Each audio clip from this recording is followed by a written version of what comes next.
গাড়ি আটকায়া, গাড়ি রাস্তার মেইন রোডটার মধ্যে গাড়িটা রানিং গাড়িটা আটকায়া এইভাবে যে টাকা ওঠানোর সিস্টেম কোথায় পাইছেন? কোন কোরআন হাদিসে আসছে এটা? আছে কোরআনে আছে। কোথায় কোরআনে আছে? সবখানে আছে।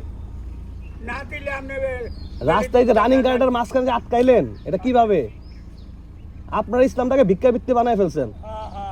এইসব ইসলামী আপনাকে ভিক্ষা করে, ভিক্ষা করে শুনেন, আপনাকে ভিক্ষা করে ওয়াজ করা, ভিক্ষা করে ওয়াজ করতে হবে না। ভিক্ষা করে ওয়াজ করতে ইসলাম বলে নাই, ভিক্ষা করে ওয়াজ করা। ভিক্ষা এগুলো বাদ দেন, এগুলো বাদ দেন, এগুলো বাদ দেন। ভিক্ষা করে রাস্তার মধ্যে আটকায় মানুষকে আটকায় দেখেন। আমি আসতেছি রানিং গাড়িটার মধ্যে, তারা এই তিনজন এই মুরব্বী আরো দিয়ে রানিং মানে মেইন রোডের মধ্যে চলে আসছে, রোডটার মাঝখানে চলে আসে, তারা টাকা উঠাচ্ছে। এখন বলছি দলিল কোথায়, তারা দলিল আর বলতে পারে না। আমরা একটা সফরে যাচ্ছি, তো ড্রাইভ আমি নিজেই করতেছি, গাড়িটা প্লাস 60+ স্পিডে গাড়িটা চলতেছে।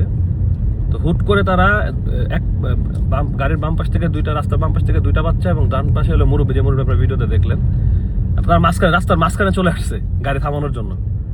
তো আমি পরে ব্রেক করলাম, তার বাকিটা তো আপনার ভিডিওতে দেখলেন। তারা ব্রেক করে আয়া তারা টাকা নিবে আমার কাছ থেকে। তো যখন আমি ক্যামেরা বের করছি তখন তারা দূরে চলে যাচ্ছে। তখন প্রশ্ন করছি যে এই যে এটার দলিল কোথায়? তারা দলিল কোরআনে আছে, নাউজুবিল্লাহ মিন যালিক, আল্লাহর কিতাবের নামে তারা মিথ্যা কথা বললো। কোরআনে কোথায় আছে এরকম ভিক্ষাবৃত্তি করে ওয়াজ মাহফিল করতে হবে? একটা অমুসলিমরাও টাকাই ভাবে তাদের প্রোগ্রামের জন্য উঠায় না, এখন মুসলিমরা এটা কোথায় পেয়েছে?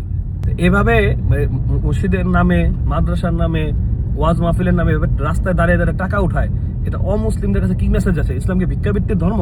নাউজুবিল্লাহ মিন যালিক। ইসলাম হলো মানুষকে দেওয়া শিখায়, ইসলাম মানুষকে চাওয়া শিখায় না, ইসলাম মানুষকে দেওয়া শেখায়। যেখানে আল্লাহ রাসূল সাল্লাল্লাহু আলাইহি ওয়াসাল্লাম বলেছেন নিচের হাত থেকে উপরের হাত উত্তম।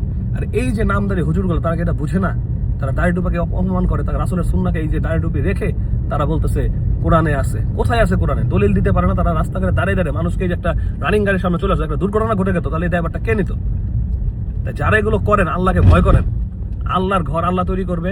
আপনার যে ওয়াজ নসিহত করতে হয়, ওয়াজ নসিহত আপনার এলাকার লোকজন দিয়ে করান। ওই বাইরে থেকে 1 লাখ টাকাতে বক্তা ভাড়া করে এনে ওয়াজ করাইতে হবে, আমার আর ভিক্ষা ভিত্তি করে ইসলামটাকে ছোট করতে হবে, এরকম চিন্তা বাদ দেন। এটা ইসলাম না। আপনারা ভিক্ষাবৃত্তি করে ধর্ম প্রচার করেন না। সালাম আলাইকুম।